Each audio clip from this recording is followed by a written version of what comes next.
three. Jason Terry, his 7th three-pointer of this game.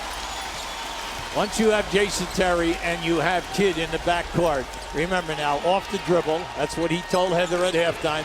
We know we can get by them, and then we just kick out for the three. They double Kobe. Artest no. Nowitzki rebounds Dallas. Right back to 22. Peja Stojakovic to Terry again. A three. Oh my goodness! That was great ball movement. Not only did Jason Terry, behind the backboard, make the pass out. Once that pass went out, he continued right to the left corner, and then the pass was made. This is just an easy play for them. Slow rotation. Now keep an eye on Jason Terry as he passes out. There's the rotation. I give it right back up. Knock it home, big fella. Near record performance for Jason Terry today. 9 made in a game. As we take a look at today's Cooler Talk, brought to you by Gatorade. Rex Chapman, Vince Carter, and Ray Allen might soon have company, as Jason Terry is now the 11th man to make exactly 8 three-pointers in a playoff game. Well, anytime that the double team comes from the Lakers, you'll see the pass out. Once they pass the ball out on a diagonal, you'll see the second pass. And Jason has come in here today. He's 9 for 12 in field goals, but he's 8 for 9. Peja Stojakovic is 3 for 3. Between the two of them, they are 11 for 12 in threes. Now just think about this. If Ron Artest makes that uncontested layup, it's 17. Right. And it went right to 25 before you could blink. In about 35 seconds, That's 40 right. seconds, 2 trips.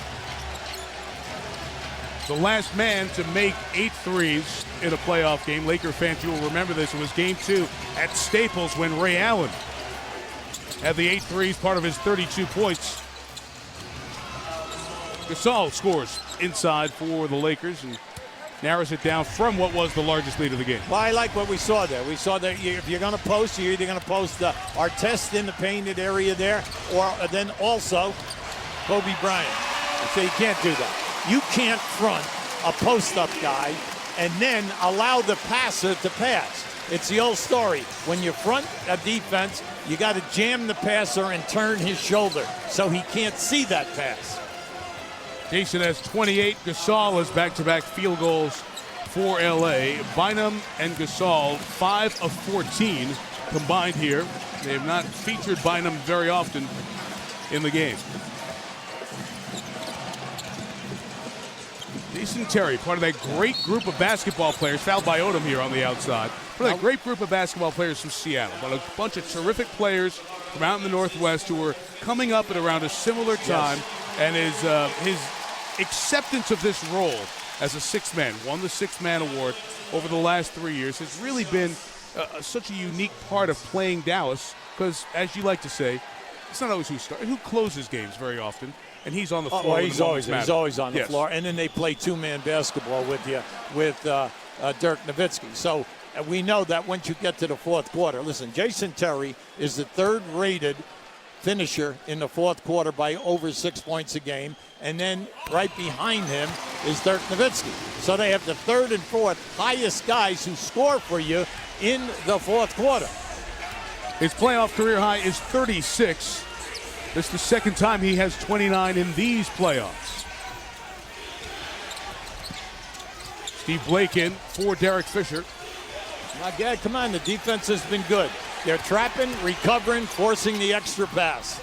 Kobe misfires, 7 of 16. Nowitzki had a tip, but Stojakovic is there to chase. You just look at the floor for the Mavericks.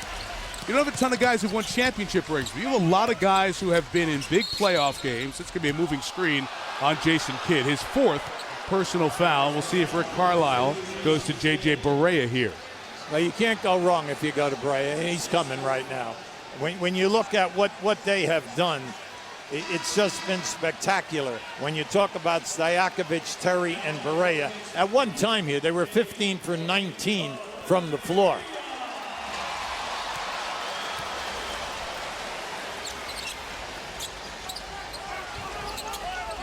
Odom coming baseline. Kobe was out here calling for it, but Lamar had the edge inside.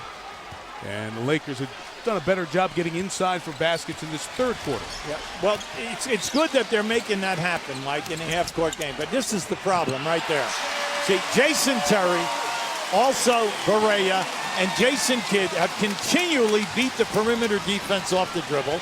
Then when the Lakers rotate, we know what's been happening. One pass, two pass, high percentage shots. Stopping quick guards has been a problem with the Lakers over the last couple of years. Odom gets the bang of the bucket, and he'll have a chance for a three-point play. Now, Barea has been a total, a pest throughout this entire season. This is what he does well. See, he'll take on Ron Artest right there.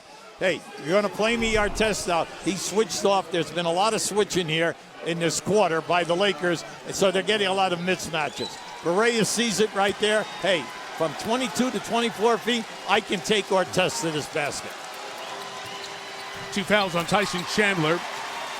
Odom short on the free throw. The Lakers have brought Shannon Brown in off their bench to replace Artest, and Brown matches up with the quickness of Barea. Well, the big thing is you can't continue to switch then and get the forwards or power forward or center out on a small man. Chandler throws it off of a Laker out of bounds. It'll stay down here. Hubie, that's why I love watching sports and watching games. Who would have thought that Phil Jackson and the Lakers would have to adjust with a sub to get J.J. Barea and take him out of the game a couple of years ago when Barea was just making the roster? The same thing with Nowitzki. You go back to the early days as Barea hits another one. You go back to the early days of Nash and Nowitzki. They were bench players here in Dallas, and they got the key to the gym. They got in at night and worked on their pick and rolls and their odd shots and all that stuff. That's why those two guys have made it. Double dribble on Odom. How did you like look at Barea pushing at Odom. Delay a game warning on Lamar. On the previous play, when Barea went down in there and he came back out from the baseline on a spin move, Brown wasn't sure where he was, and he just threw that little fadeaway. The perimeter people are just playing just with a nice casualness about them. They're not forcing anything, and they're playing to their strengths. Jason Terry ties an NBA playoff record. 9 3-pointers made today.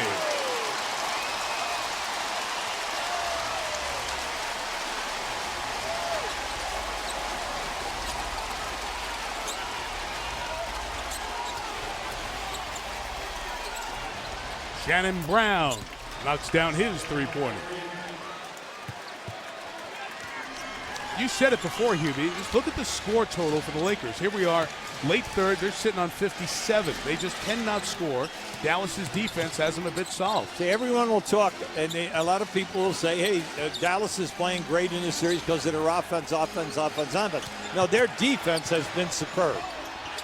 Nowitzki inside for 2.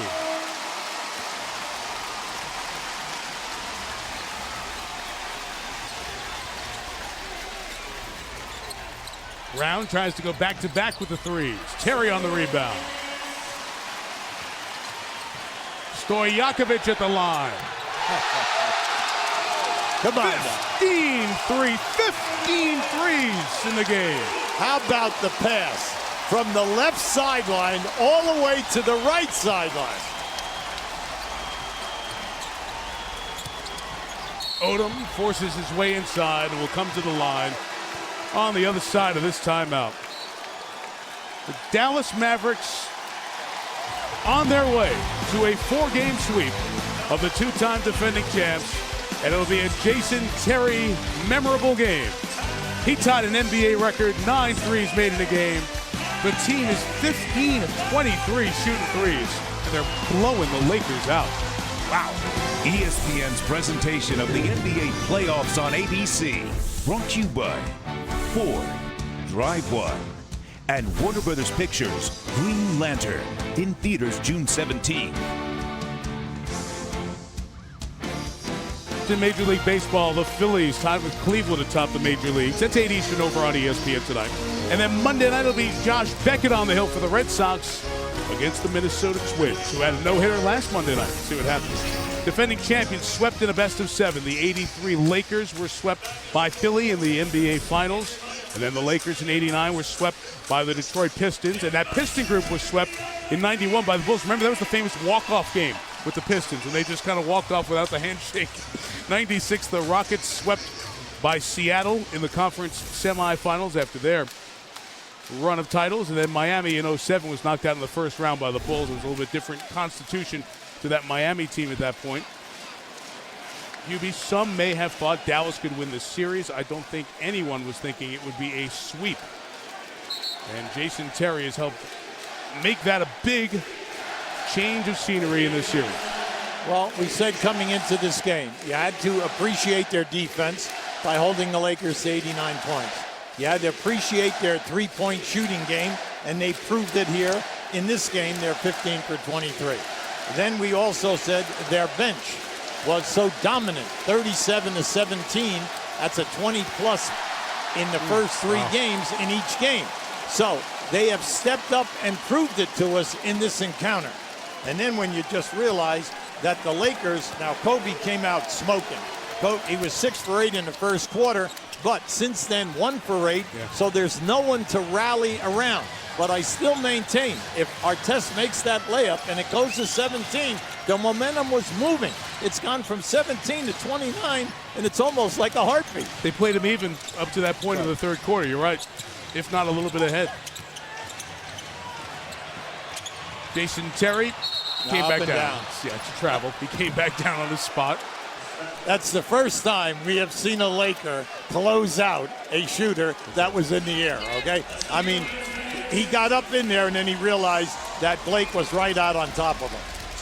You know, it's interesting, Hubie, all these wide open threes that Dallas has shot and made for the most part here today. When you go back to that whole incident with Phil Jackson and the push punch on Pau Gasol as Barnes scores inside, the start of that time, he was chewing out Andrew Bynum in Game 3. Well, you go back and watch that portion of the game, there were 2 wide open threes on the 2 plays before that, mistakes on rotations, and Kobe even said, we were terrible with our defensive rotations in Game 3. That was the genesis of all that anger. Well, Mike, come on, that's basic basketball. If you continue to beat our defensive guards, we then must rotate behind to cut them off from getting into the paint or to the rim.